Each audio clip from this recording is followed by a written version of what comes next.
అంగన్వాడీల మీదన ఎస్మా చట్టాన్ని ప్రయోగిస్తూ ఆంధ్రప్రదేశ్ రాష్ట్ర ప్రభుత్వం జీవో జారీ చేసింది.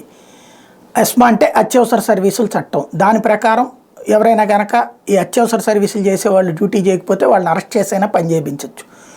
దీన్ని దుర్మార్గం అని చెప్పచ్చు, ఖండించవచ్చు, తప్పుబట్టచ్చు. మేము వస్తే జగన్ ఇస్తానన్న దానికంటే రూపాయి ఎక్కువ ఇస్తామని చెప్పచ్చు. ఎందుకంటే చంద్రబాబు గారి టైంలో ఇచ్చిన దానికంటే జగన్ ఇంకో 1,200 రూపాయలు ఎక్కువ పెంచాడు.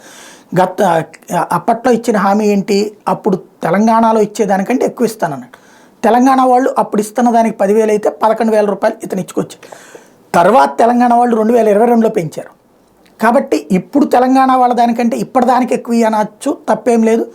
అప్పుడు చెప్పావు కాబట్టి నువ్వు ఎప్పుడు తెలంగాణ వాళ్ళు ఇచ్చినా అంతకంటే ఒక 1000 ఎక్కువ అని అడగడంలో తప్పేం లేదు. కానీ దాన్ని విమర్శించడం కోసం నారా లోకేష్ వాడిన పదం ఒకటి అసభ్యతనాలా, లేకపోతే కనుక ప్రజల్ని తప్పుదోవ పట్టించే వ్యక్తిత్వం. ఇప్పుడు తన తల్లి గురించినో లేకపోతే ఇంకొకటి మాట్లాడారనేటువంటి నారా లోకేష్ అమ్మని వదిలేసినటువంటోడు ఇప్పుడు అంగన్వాడీలని ఏడిపిస్తున్నాడు, నీకేం తెలుస్తుంది అన్నటువంటి.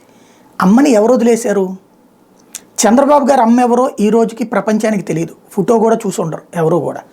లేదా ఆయన వాళ్ళ అమ్మకి అన్నం పెడతానో లేకపోతే వాళ్ళ అమ్మతో కూర్చుని ఉన్నటువంటి విజువల్స్ ప్రపంచానికి తెలియదు. వాళ్ళ అమ్మని బాగా చూసుకున్నది అయితే తెలియదు. వాళ్ళ అమ్మ ఆయన బాగా చూసుకున్నటువంటిది మరి అన్న ఈనాడు ఆంధ్రజ్యోతి వాళ్ళు చెప్తే చూడాలి. కానీ జగన్మోహన్ రెడ్డి వాళ్ళ అమ్మని ఎవరు వదిలేశారు?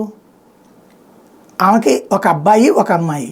అబ్బాయి అమ్మాయి ఇద్దరు రాజకీయ అధికారం కోసం ఇబ్బంది పడుతున్నారు. ఆవిడ ఇద్దరిని బ్యాలెన్స్ చేసుకెళ్తుంది. జగన్ ఏమన్నా తరిమేశాడు ఇంట్లో నుంచి? వెళ్ళిపోయిందా ఇంట్లో నుంచి? ఈవెన్ మొన్న కూడా వచ్చి కూడా ముద్దులు పెట్టి వెళ్ళిందే.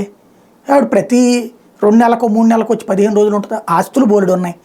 అసలు చంద్రబాబు గారు అమ్మ వాళ్ళ ఇంట్లో ఉందా ఎప్పుడన్నా? హైదరాబాద్లో వాళ్ళ ఇంట్లో ఉందా ఎప్పుడైనా? ఎవరికైనా తెలుసా ఉన్నదన్నట్టు? పోని ఎప్పుడన్నా చూసారా? మరి వీళ్ళ కుటుంబంలో అంటే కుటుంబాల దాకా లేదా వ్యక్తుల దాకా అది కూడా తప్పుదో పట్టించేటటువంటి వ్యవహారం. ఇప్పుడు వివేకానంద రెడ్డిది అంతే. వివేకానంద రెడ్డి మర్డర్ చేసేసాడు. ఎందుకు అంటే తను సీఎంగా అడ్డొస్తాడని. అలాగే నమ్మాలి. అసలు వివేకానంద రెడ్డి స్థాయి ఏంటి? తను సీఎంకి రావడం ఏంటి? ఎమ్మెల్సీకి దిక్కులేని ఆయన వచ్చి సీఎం అవ్వడం ఏంటి? జగన్కి పోటీ ఏంటి?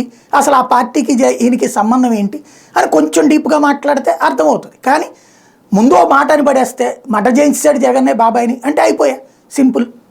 ఇది అంతే. ఇది కరెక్టేనా అంటే రాజకీయాల కోసం మనం ఎదుగుతున్నామో దిగజారుతున్నామో తెలియదు. వ్యక్తిగతాలని వ్యక్తిత్వాలని వక్రీకరించుకుంటూ సాగుతున్నటువంటిది కరెక్టో కాదో అంటే ఖచ్చితంగా అనైతికమే. కానీ అనైతికతని నైతికతగా, తప్పుడు మాటల్ని నిజాయితీగా గొప్పగా ప్రొజెక్ట్ చేసుకున్నటువంటి రోజుల్లో ప్రపంచమే ఆలోచించుకోవాల్సినటువంటి సందర్భం.